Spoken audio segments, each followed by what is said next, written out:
The first day of weapons training at the academy felt different from every other class. The air inside the practice hall always carried a certain quiet energy, like everyone left their outside problems at the door. But that morning, something extra hung in the air. Maybe it was the excitement of trying something new, or maybe it was the nervousness that came when people realized they would soon be holding real training swords for the first time. The students entered one by one, placing their bags against the far wall and spreading out on the long mat. Some stretched, some whispered to each other, and some simply stood still, waiting for instructions. The hall was wide, with tall windows that let sunlight fall across the floor in long golden lines. Dust particles floated gently in the warm light, almost like tiny sparks. It gave the place a calm, peaceful feeling, even though everyone knew they would be sweating soon. Among the students was a young woman who usually kept to herself. She wasn't the loudest, or the quickest, or the most confident, but she always showed up on time, always listened closely, and always pushed herself even when no one else noticed. She stood quietly near the center of the group, with her hands behind her back, not drawing attention, but not hiding either. She was simply observing, the way she always did. The instructor entered the hall with steady footsteps that echoed softly.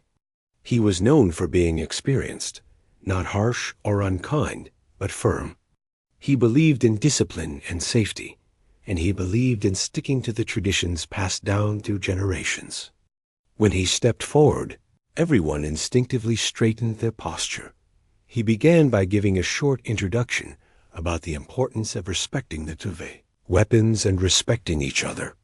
His voice was clear, calm, and practiced, the kind of tone that came from years of teaching. Then, after pacing a little in front of the class, he made a statement that seemed to settle heavily in the air. "There is one rule," he said, holding up a single finger. "No species can dual-wield. It has never worked. It will never work. And it is not something you should even attempt." Some students exchanged confused glances. A few shrugged, accepting the information without much thought. Others nodded, trusting the instructor without question. The young woman, however, felt something stir inside her. It wasn't rebellion or anger. It was more like curiosity, mixed with the quiet feeling that the word impossible had been used too easily.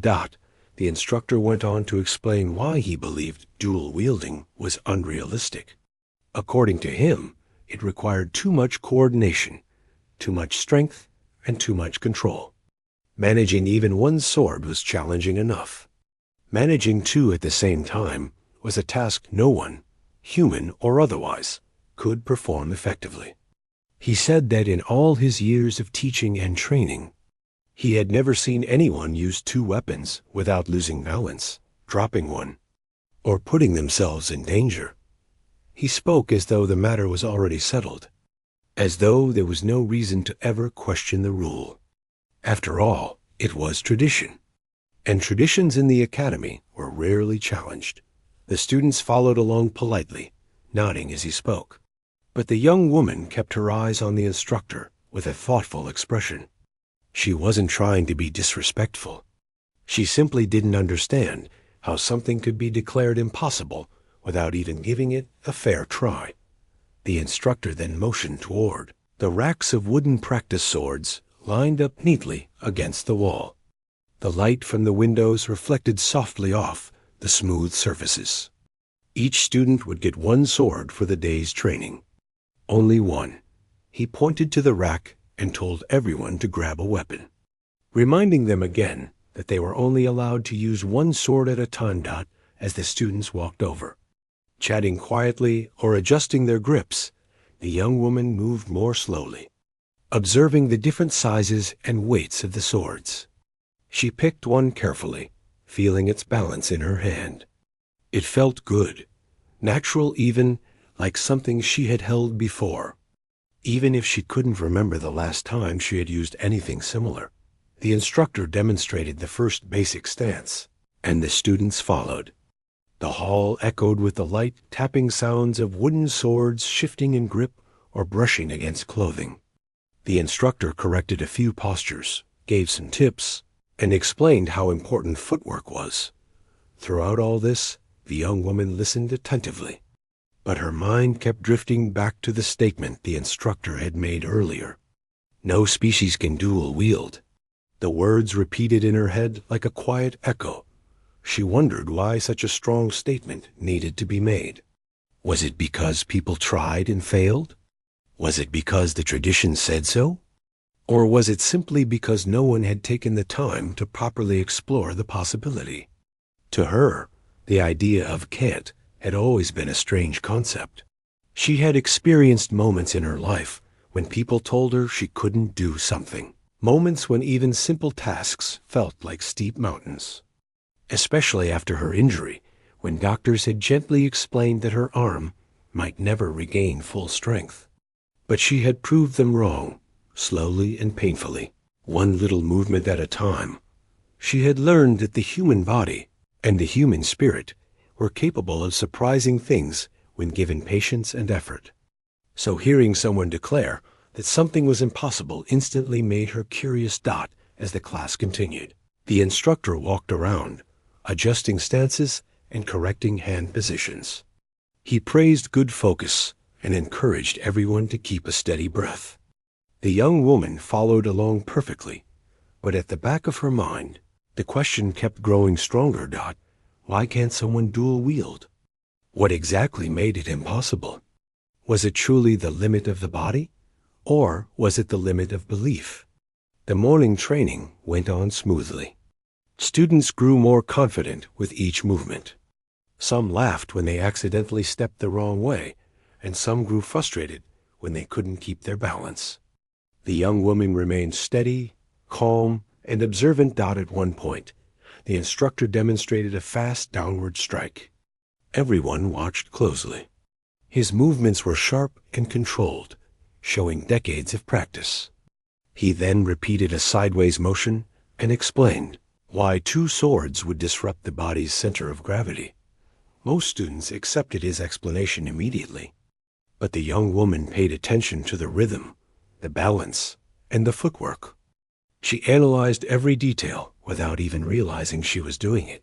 When the instructor mentioned again, almost jokingly, that no species could ever manage two swords, her eyes narrowed slightly. Not in anger, but in thought. Not every rule comes from truth, she reminded herself silently. Some rules come from habit.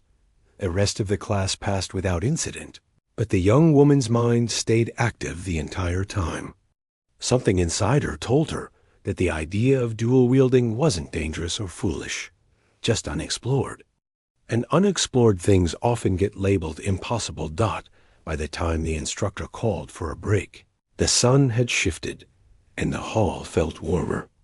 Students sat along the edge of the mat, drinking water and wiping sweat from their foreheads. Some were already chatting about how challenging the training was. Others stretched quietly. The young woman sat alone for a moment, holding her wooden sword lightly across her lap.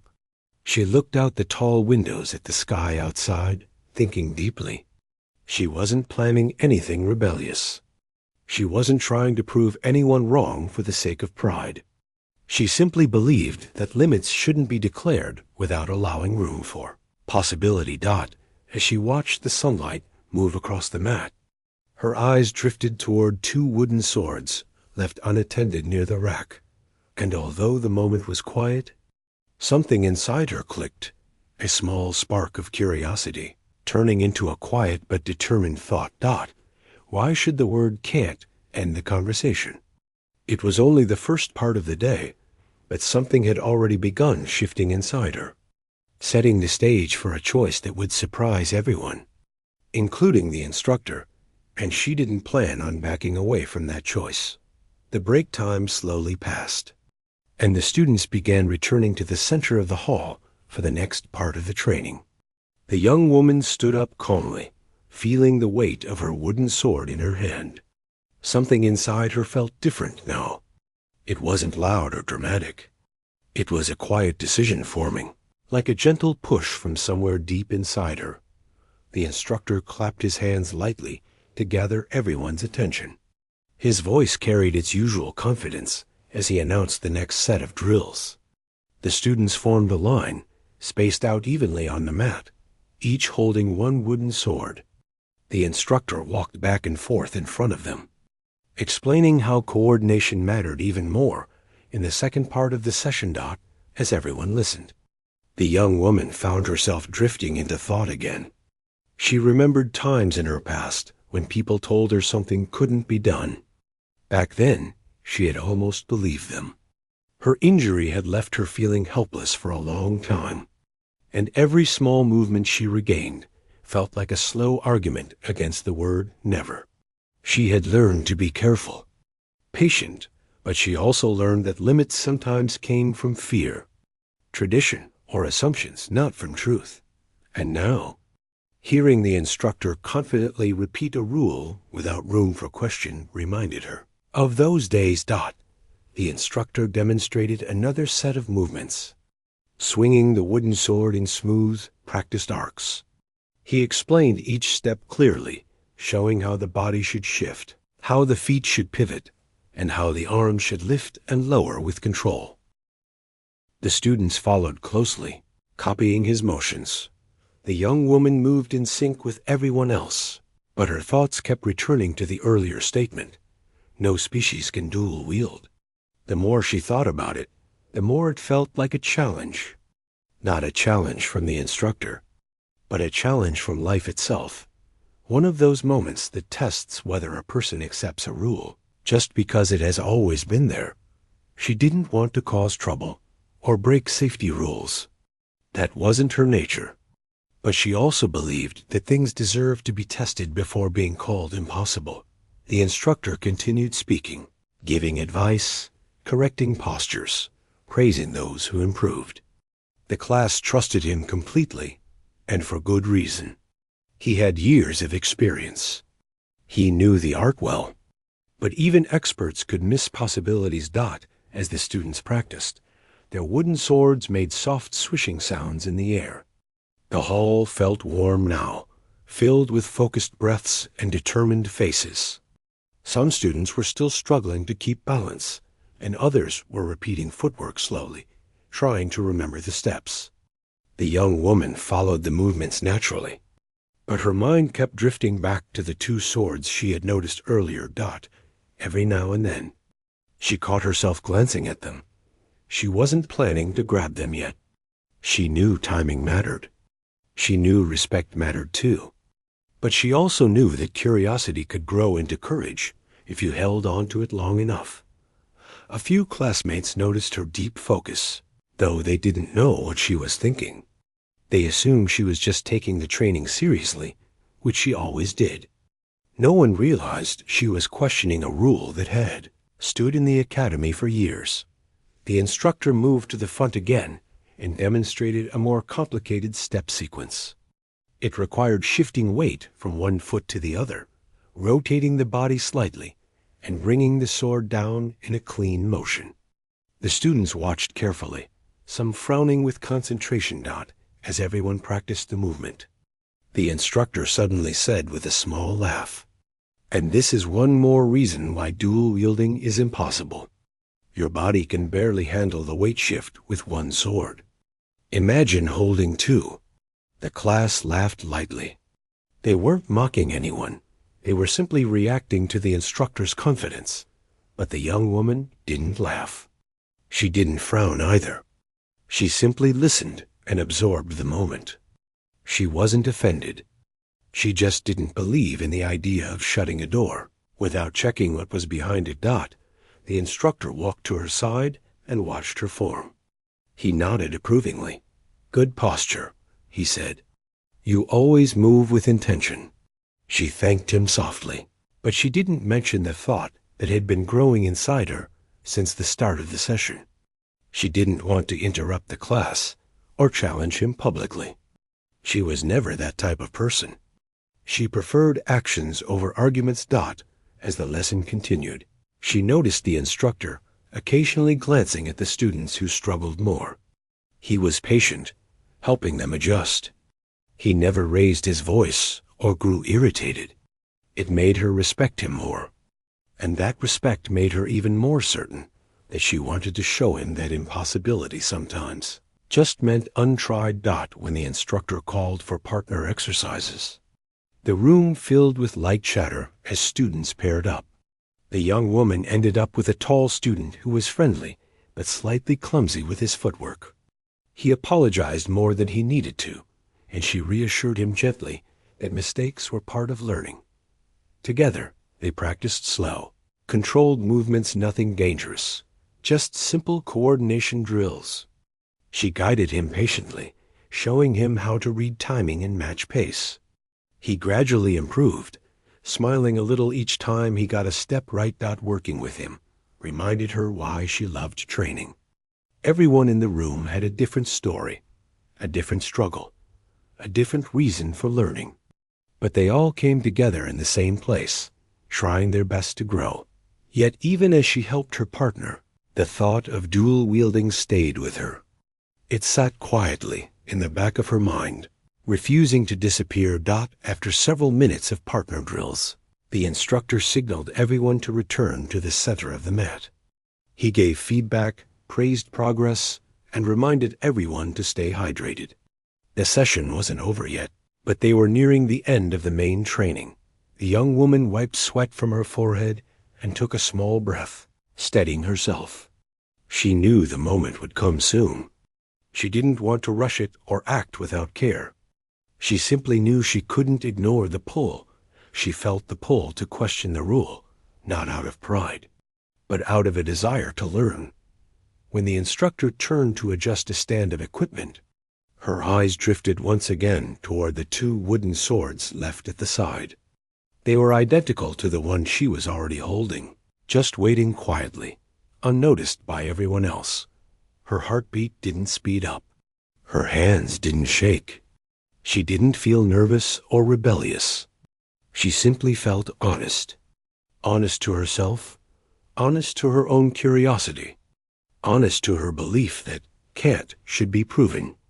Not assumed. She remembered the long months after her injury, when even lifting a cup of water felt impossible.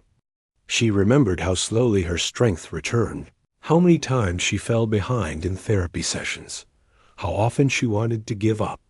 But every small improvement had come from challenging the boundaries placed on her. The idea of impossibility was personal to her. She had already broken one in her life. Maybe she was meant to break one more. The instructor spoke again, explaining the final movements of the day. His tone carried the same confidence as always, and the class followed him faithfully. But deep inside, the young woman had already made up her mind. She didn't want to embarrass anyone. She didn't want to break rules recklessly. She simply wanted to show that sometimes one small question, "Why can't we try?" could reveal a truth no one expected. And although the moment hadn't come yet, she could feel it approaching like a quiet wave, steady and calm. She took a breath, adjusted her grip on the wooden sword in her hand, and waited. Something inside her knew that the next part of the day would not be ordinary. Something inside her knew that the word can't was about to be tested, and she was ready to take that step. The break ended. The final set of drills finished, and the energy in the hall slowly shifted. Everyone was tired but satisfied. The instructor clapped to signal the end of the main practice, and students began relaxing their stance, stretching their arms, and talking softly among themselves. The young woman stayed quiet, holding her wooden sword lightly. She had been waiting patiently for the right moment, and now it felt like the moment was standing right in front of her, almost knocking softly on her thoughts. She wasn't nervous, not even a little. Her heart felt steady, like it already knew what she was about to do.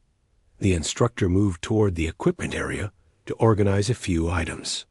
Students gathered their things or sat on the edge of the mat, catching their breath.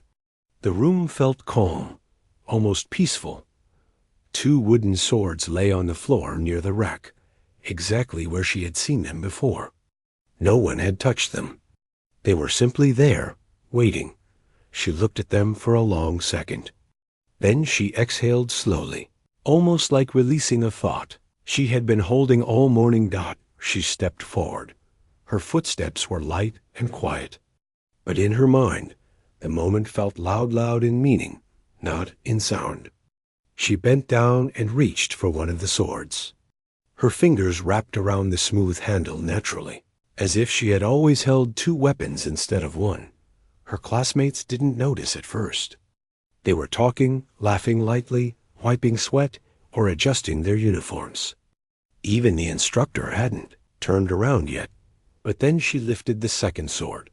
The wooden handles fit into her hands perfectly. The balance felt different, unfamiliar, but not uncomfortable. She looked down at both swords, studying how they fit into her grip. It wasn't impossible. It was simply new. A few students nearby paused, their voices soft at first, then fading completely. One elbowed his friend gently, pointing in her direction. Another student's eyes widened a bit, confusion mixing with curiosity. She didn't hide what she was doing. She stood straight, shoulders relaxed, feet steady. She wasn't trying to attract attention, but the quiet way she held the swords naturally made people stare. There was nothing dramatic about it, just a calm confidence that carried weight. The instructor finally turned around. He froze. For a moment, his expression didn't change. It was as if his mind took a second to register what he was seeing. Two wooden swords. One student. Both lifted calmly. Both held with purpose. He blinked once, slowly. "Put one of those down," he said, trying to sound firm, though his voice softened slightly with confusion. "We don't practice with two. It isn't safe." She met his eyes, her expression steady. Not defiant, not rude, just grounded. "Explain can't," she said in a tone so natural that it didn't sound like a challenge. It sounded like a question she genuinely wanted answered. The room fell completely silent. The tap of a water bottle cap, the whisper of someone stretching. Even the soft outdoor breeze through the windows, all background noise, seemed to pause. Her words were simple, but they carried the weight of her entire story. The injury she had overcome, the limits she had learned to question, the courage she had grown quietly as she healed herself piece by piece. The instructor opened his mouth to respond, but nothing came out at first. He wasn't expecting the question. He wasn't expecting the calmness behind it. He wasn't expecting, even for a second, that the rule he had repeated for years would be questioned by someone who wasn't loud or stubborn, but someone who simply believed in trying. He took a step closer. "That technique is not taught here," he said slowly, choosing his words with care. "And no student has ever used two swords effectively. Balance becomes unstable. Movements get messy. She gently interrupted him, not with rudeness, but with quiet honesty. "How do you know no one can," she asked, "if no one tries?" The instructor inhaled deeply, trying to find an answer. His eyes flicked from the swords to her posture. She wasn't standing recklessly. She wasn't swinging the weapons around or showing off. Her feet were placed firmly. Her shoulders were relaxed. Her breathing was steady. She wasn't trying to prove him wrong. She was simply ready to try something everyone else had already dismissed. The instructor folded his arms, unsure of how to respond. A rule he had repeated for years suddenly felt too thin, too fragile. He had always assumed dual-wielding was impossible because tradition said so. But traditions weren't facts. They were patterns that could be broken if someone brave enough stepped forward. "Show me," he said finally, almost as a whisper. He didn't challenge her loudly. He didn't laugh. He didn't shut her down. He simply gave her space. The class quietly stepped back to create an open area in the middle of the hall. No one wanted to miss what was about to happen. The energy in the room shifted from confusion to anticipation. The young woman walked to the center, stepping into the warm sunlight that streamed through the tall windows. She took her time, adjusting her stance. She let her arms relax, then gently lifted both swords, letting their weight settle naturally into each hand. She shifted her left foot slightly, found her balance, and closed her eyes for a second. Her breathing deepened. Memories of physical therapy, slow recovery, gentle exercises, and rebuilding strength all flashed inside her quietly. She had learned how to listen to her body, how to adjust when something felt wrong, how to adapt and flow instead of forcing movement.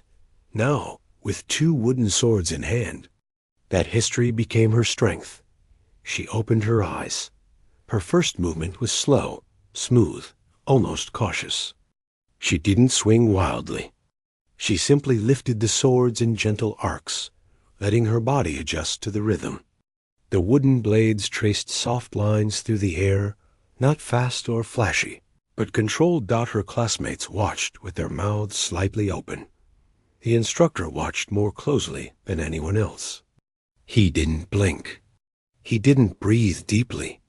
His eyes were fixed on her hands, her shoulders, her footing. Her second movement had more confidence behind it. She stepped forward, letting her right arm move first, and her left following naturally. The 2 swords didn't clash or tangle. They simply moved with her, responding to the balance she created with each small shift of her weight. There was nothing dangerous about what she was doing. Nothing uncontrolled. She wasn't showing off or performing recklessly.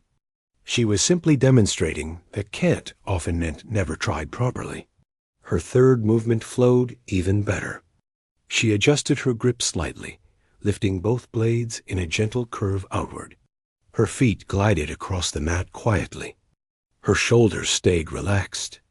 Her body followed a rhythm that felt natural to her, one she had developed during her long months of recovery.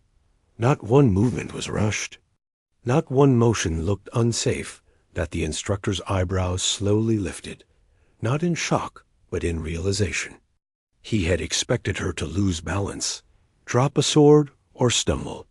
Instead, she stood steady, moving with the kind of patience and control that could only come from someone who had trained not just her body, but her mind. A few students began whispering softly, "She's really doing it. I didn't think." But she actually, look at her control. But she didn't hear them. The world around her faded.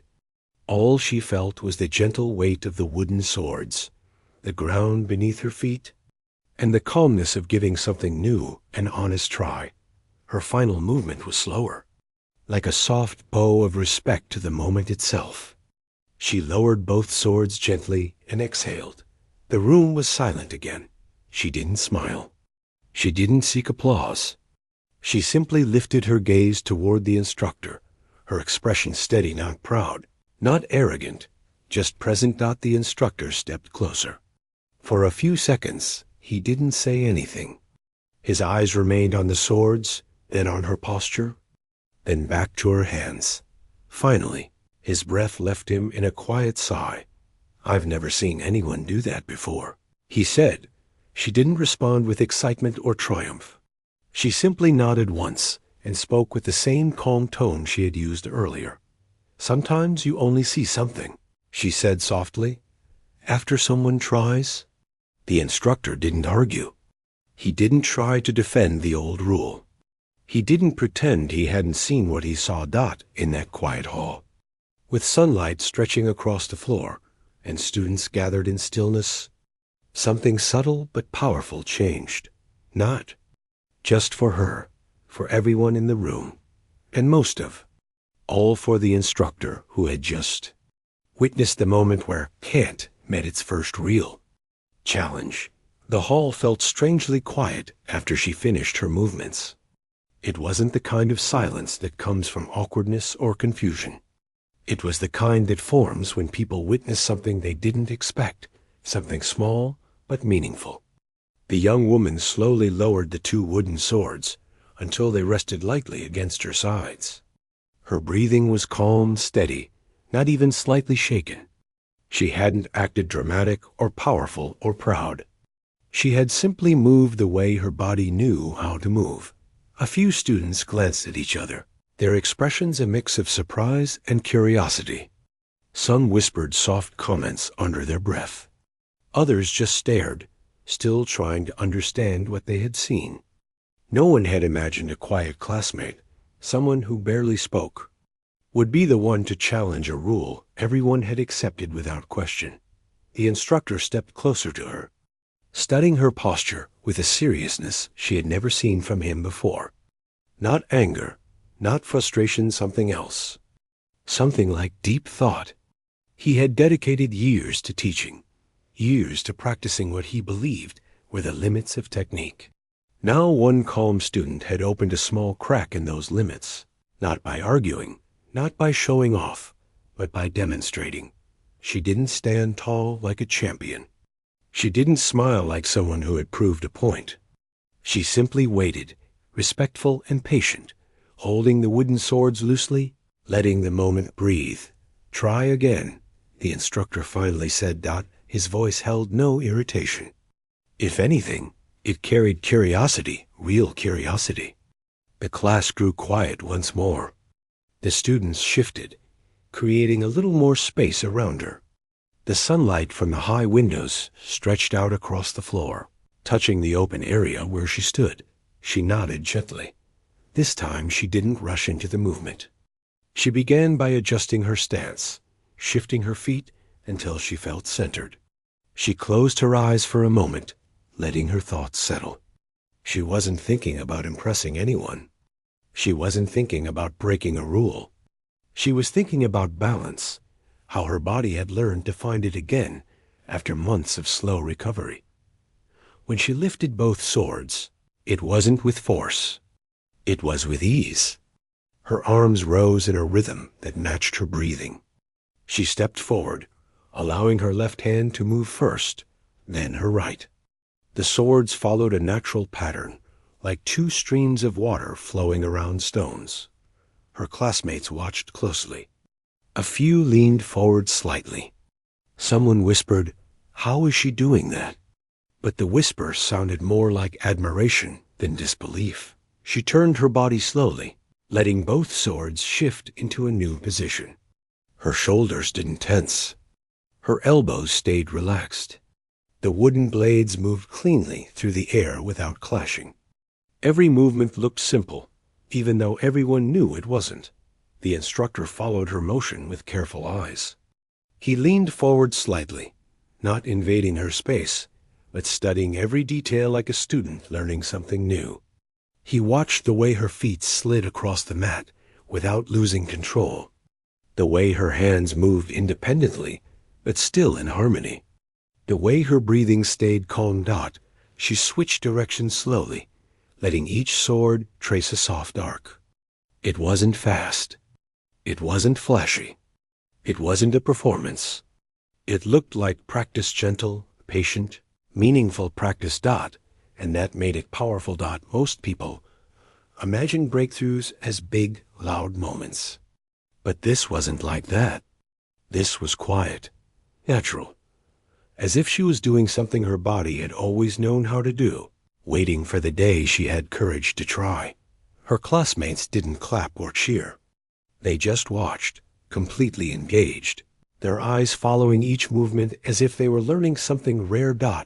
After a minute, she lowered the swords again. She didn't show exhaustion.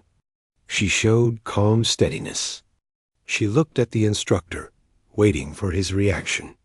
Not demanding one, just waiting. He exhaled slowly. "You kept your balance the entire time," he said softly. She nodded once. "I focused on my center," she replied simply. He continued studying her posture. "And your shoulders didn't fight each other," he added. "No," she said. "I let each arm move the way it wanted to." The students around them listened silently. Some were clearly inspired. Others looked thoughtful.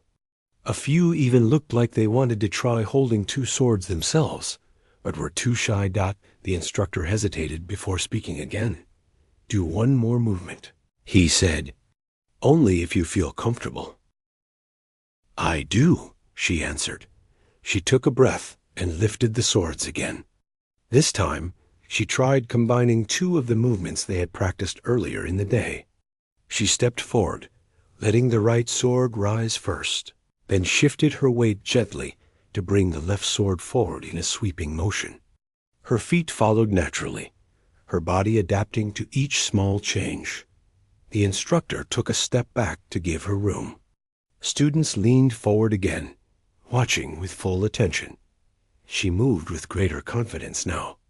Still slow, still controlled, but with a sense of understanding, not that she had mastered dual wielding, but that she was beginning to learn it. That difference mattered. The instructor noticed it too. His eyes softened in a way they hadn't earlier. Her technique wasn't perfect, but it wasn't reckless either. She wasn't guessing. She was discovering. When she finished the sequence, she once again lowered the weapons quietly. This time, she felt a tiny shift inside her, not pride, exactly, but a sense of belonging in what she was doing. For so long, she had learned to listen to rules, to accept limitations placed on her by others and by her own body. But now she realized something subtle. Some limitations are only real until someone tests them. The instructor approached her slowly. Your control is impressive, he said, not loudly, but sincerely. She shook her head lightly. It's not perfect. No, he agreed, but it's real. And that matters much more. Her classmates nodded quietly, some even smiling at her. Not because she had shown off, but because she had shown courage. Courage in its simplest form, trying something everyone else was afraid to try. The instructor rubbed his chin thoughtfully. I spent years teaching that dual wielding doesn't work because it always collapsed in practice. But you didn't collapse. You stayed steady. She held the swords loosely. Maybe because I wasn't trying to prove anything. I just wanted to understand. Her words were gentle but meaningful. And somehow, they carried more weight than any dramatic speech could have. The instructor turned to the class. What she did today, he said, does not mean dual wielding is now part of the curriculum. A small wave of amusement passed through the students. But it does mean, he continued, that I may have been too quick to call it impossible. The young woman lowered her gaze slightly, not embarrassed, but humble. She wasn't trying to change the academy. She just wanted to see what her body could do. The instructor stepped closer to her again. I want to understand your approach better, he said. If you're willing to show me more, not today, but in time, I'd like to learn. She blinked gently, taken by surprise. She had never imagined the instructor would ask to learn anything from her. But he wasn't asking because she was special. He was asking because she had shown something worth studying. I'll try, she said softly. Good, he replied with a slight nod. We will explore carefully, slowly, with respect. The students around them seemed energized now, as if they had just witnessed the start of something new. Even though nothing had officially changed in the academy yet, the young woman stepped back, letting the instructor collect the wooden swords from her hands. She didn't cling to them. She didn't insist on continuing. She simply handed them over respectfully. You showed control, he said. But remember, control comes from patience. Don't rush what you're discovering. I won't, she said. As the class began putting equipment away, soft conversations filled the hall. Some students approached her with shy smiles. That was really something, one said. You made it look possible, another whispered. She didn't brag or act superior. She just smiled gently and nodded. I was just trying. That's all. But everyone knew it was more than that. Her trying had changed the tone of the entire day. It had opened a small door in the academy's long-held beliefs. Not a big door, Just a crack. But even a small crack let sunlight in, and that sunlight would lead to something much bigger in the days too. Come. The instructor slowly walked toward her, not with anger this time, but with a kind of careful curiosity, like someone seeing something they never expected. The whole room had gone quiet. Even the usual whispers and small laughs that floated around during training time disappeared. It felt like the air itself was waiting to see what would happen next. Raya held the two training swords firmly, her breath steady, her eyes calm, but her heart beating faster than she wanted anyone to notice. She wasn't trying to show off, and she wasn't trying to embarrass the instructor. She simply wanted to prove something to herself. For so long, people had told her what she couldn't do. They had told her what her limits were, what her body would never manage again, what goals were too much for her. And now, here she was, standing in front of the very person who had just said something similar. She didn't hate him for it. Honestly, she understood why he believed what he believed, but she wanted to test her own strength. She wanted to see if what she felt inside could actually be real. The instructor stopped a few steps away and watched her hands, the way she held the swords, the balance in her stance. He could see she wasn't shaking or nervous. Her grip was solid. Her feet were placed with intention. She wasn't just swinging blindly. She had control. He raised a hand slightly and asked her to prepare. She didn't speak, only nodded. The other students backed up, giving them space. Some of them had amazement written all over their faces, and some had that look people get when they're suddenly witnessing something they'll talk about for weeks. But Raya didn't look at them. She kept her focus only on the instructor. He took one practice sword from the rack and stepped into a defensive position. He didn't attack her right away. First, he circled her, slow and measured, testing her attention. She followed him with her eyes, moving her arms lightly, adjusting the angle of the swords. Even though she felt nervous deep inside, her body didn't show it. She wasn't perfect at dual wielding, not at all. But she wasn't failing either. Finally, the instructor made a small move alight, stepped forward with a testing strike toward her left side, not strong but quick.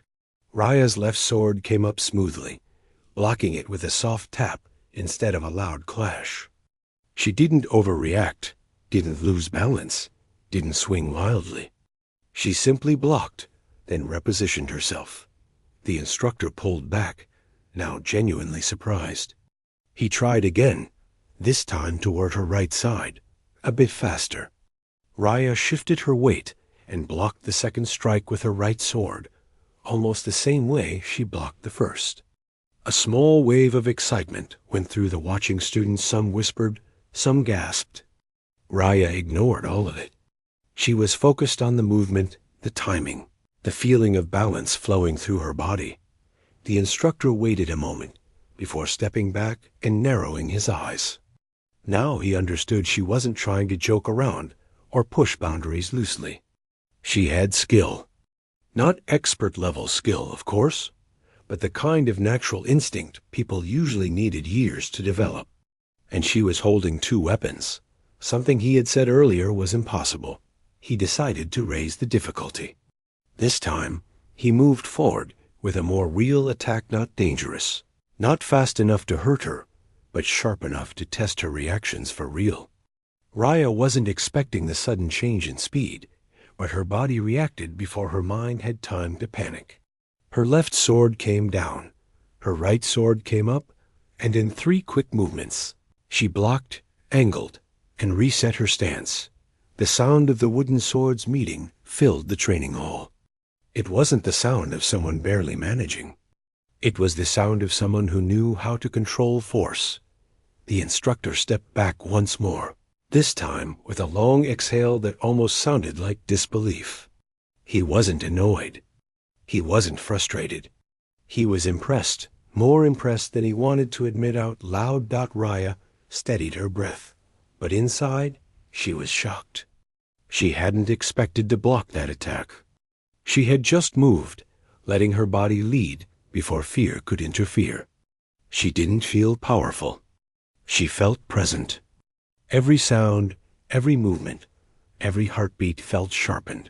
The instructor took a moment, and the students remained silent, eyes glued to the two figures in the center. Finally, the instructor asked her a question in a calm voice. "Where did you learn that?" Raya shook her head softly. "I didn't learn," she said. "I just tried." And that simple sentence hit him harder than any strike could. She wasn't relying on some old technique or secret training. She wasn't using tricks or hidden strength. She was simply trying, something most people never dared to do once they were told something was impossible.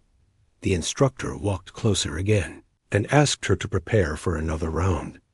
This time, he moved with a series of quick, light attacks, still safe, still controlled, but layered in a pattern that would test even a trained student. Raya blocked the first two strikes well, stumbled slightly at the third, and barely managed to catch the fourth with her right sword. She almost lost footing, but instead of falling backward or freezing, she leaned into the movement, letting her body instinctively recover. Her breathing got heavier. Her arms started feeling the weight. She knew she couldn't keep up high-speed blocking forever. But she wasn't giving up. She adjusted her stance, looked the instructor in the eyes, and raised her swords again. The instructor lowered his blade a little, pausing. He saw something in her face, determination, yes, but also that spark people have when they break their own limits. He recognized it because he had seen it in only a few students in his entire career. He dropped his attack stance and stood straight. After a moment of deep thought, he spoke, and his tone carried a weight the entire class felt. "I've been teaching for many years," he said, "and I've repeated that rule. No species can dual-wield for a long time. I said it because it's what I was taught. I never questioned it, and I never tried to test it myself." He looked at her hands, the way she held the swords, even though her arms were clearly tired now. Then he looked back into her eyes. "But today," he continued, "you made me question it." The students shifted in the background, whispering, but the instructor raised his hand slightly to silence them. He wasn't angry at being challenged. He was humbled. He admitted, almost quietly, "I've never seen someone attempt dual-wielding with this level of control. Not like this. Not even close." Raya looked down for a moment, unsure how to take his words. She wasn't trying to prove him wrong. She wasn't trying to show she knew more than her teacher. She only wanted to try something she believed she could do. The instructor took a slow breath and then spoke again, this time with a more thoughtful tone. "You didn't break a rule today," he said. "You broke a mindset." Raya lowered the sword slowly, her arms trembling slightly from the effort. The instructor stepped forward and gently took the swords from her hands, not to scold her, but to give her a moment of release. "You've given me something new to think about," he said. "And you've shown everyone here that limits are only real if we allow them to stay real." The room felt different, now lighter, more alive, filled with a strange mix of respect and inspiration. The instructor wasn't the kind of person who easily admitted being wrong, but he wasn't too proud to acknowledge what he had witnessed. Raya didn't smile or celebrate. She simply stood quietly, letting the moment sink in.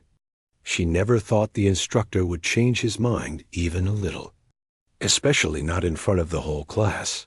But he had, and the students looked at her with new eyes, not as someone who broke rules, but someone who dared to explore possibilities others didn't even think about. The instructor nodded toward her gently. "Take a break," he said softly. "You've earned it." Raya stepped back, feeling the exhaustion settle into her muscles. The room buzzed with whispers as she sat down, trying to slow her breathing. She could feel the weight of what had just happened, but at the same time, she felt strangely peaceful. She hadn't done something huge. She hadn't changed the world. She had simply picked up two swords and tried. And sometimes, that's all it takes to shift someone's thinking. Part 6 ready. Ho Tabata Den. The room slowly returned to its normal noise. But something in the atmosphere had changed. People weren't just talking. They were talking with excitement, with curiosity, with a sense of wonder they couldn't hide. Some students kept glancing at Raya, not with jealousy, but with respect. Others whispered about what the instructor had said, repeating his words like they had just heard something rare and important. Raya sat quietly near the wall, her arms still sore from all the movement. Her breathing had finally settled, but her mind hadn't. She kept replaying everything that had happened, every block, every mistake, every moment when she thought she might fall, but somehow didn't. She wasn't sure what this moment would mean for the future. And honestly, she didn't care about big changes. All she cared about was that she had finally tested something she had carried inside her for a long time. The instructor walked away for a moment, maybe to think or give the students time to settle down. The assistant instructors also stood in small groups, whispering among themselves, clearly unsure how to process what they had just witnessed. One of them had trained for more than 12 years, yet even he looked amazed, like he had just seen something that rewrote a piece of his understanding. After a few minutes, the instructor came back and called everyone to gather. His voice wasn't loud, but it carried enough weight that people naturally formed a circle around him. Raya stood up slowly, unsure if she should join, but he nodded at her to come forward. She didn't want attention, but she stepped closer anyway because it felt respectful. The instructor looked at the group, then at Raya, then back at the group again. He didn't rush to speak. He took his time, as if choosing each word carefully, wanting to make sure the message landed properly. He finally said, "Training is not only about learning rules. It is also about learning when rules need to be questioned." The students listened closely. No one looked away. No one shuffled around. He continued, "For years, I have repeated something I believed to be true because it was told to me by my teachers. They told me it was impossible for anyone to use two weapons with real control. And I believed them. I never questioned it. I never tested it myself." He paused and looked at Raya again. "But today," he said, "I saw someone try without fear. And because of that, I saw something new." Raya felt her face warm. She didn't like being the center of attention, but she also understood this moment wasn't just about her. It was about change in the room, change in the instructor, change in the way people thought about limits. The instructor placed one of the training swords on the mat in front of him and said, "What happened today will not be ignored. It will not be treated as an accident or a lucky moment. It will be treated as the beginning of something." A ripple of excitement moved through the students. Some smiled, some nodded, and some looked shocked, as if they never expected their school to shift so quickly. The instructor then said something that made the room fall completely silent. "Starting next week, we will officially open a new training time for anyone who wants to explore dual weapon practice. Not advanced techniques, not expert moves, just exploration, just understanding balance and movement." Everyone looked at each other with wide eyes. The idea felt bold, new, almost unbelievable. He continued speaking. "This is not because I want to change everything overnight. It is because I saw a lesson today. A lesson I needed to learn. We don't grow as students if we only repeat what we are given. We grow when we ask questions, when we try, when we make mistakes. And today, she reminded me of that." The students clapped softly at first, then louder when they saw that the instructor wasn't joking or teasing. This was real. Raya felt a strange mix of pride and worry.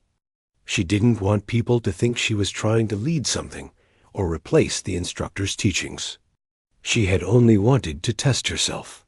But now her small act was turning into something bigger. After the announcement, the instructor walked toward her and spoke in a softer tone. Meant only for her ears. You didn't try to break the rules, he said. You just tried to understand them. And sometimes that is how change begins. Raya nodded politely. She appreciated his words, but she didn't know what to say. She wasn't used to receiving this kind of attention. She wasn't trying to become an example. She was just someone who didn't want to accept the word can't without trying for herself. As the class ended, many students came to talk to her.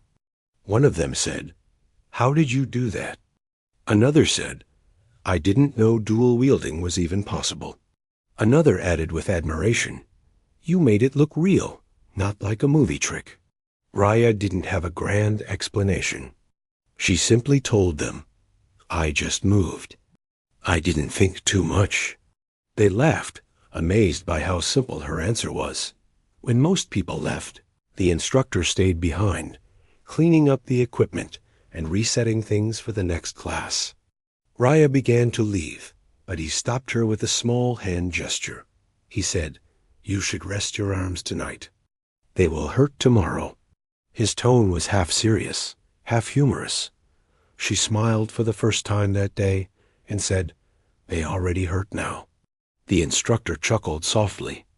Then, after a moment of thought, he added, "If you're willing, I would like you to help me develop a safe method for beginners who want to try using two weapons." Raya blinked in surprise. "Me? Yes," he said warmly. "Not as an instructor, but as someone who has already taken the first steps. I never took myself." She hesitated. She didn't want a position or a title, but she did want to help. The idea of guiding others felt strange, but meaningful in a gentle way. After thinking for a few seconds, she nodded slowly. "Okay, I'll help." The instructor gave a grateful smile. "Good. We will begin after your arms recover." Raya picked up her bag, slung it over her shoulder, and walked out of the hall. As she stepped outside, a cool breeze brushed against her face. The sky had darkened, but a soft orange glow from the setting sun lingered near the horizon. She breathed in deeply. She didn't feel like a hero. She didn't feel like someone who had changed anything big. She still felt like herself, quiet, thoughtful, unsure. But she also felt a new kind of warmth inside her chest. It wasn't pride, exactly. It was more like the feeling of discovering a door she didn't know existed. And now the door was open. As she walked down the path leading away from the academy. She thought about the simple moments that led her here, the injury she recovered from, the doubts she pushed through, the way she had listened quietly during class. And the moment she picked up two swords without fear, she remembered saying, "Explain can't." At the time, she didn't think much of it. But now she understood something important. Sometimes the world isn't waiting for someone perfect or someone extremely skilled. Sometimes the world is waiting for someone who is simply willing to try.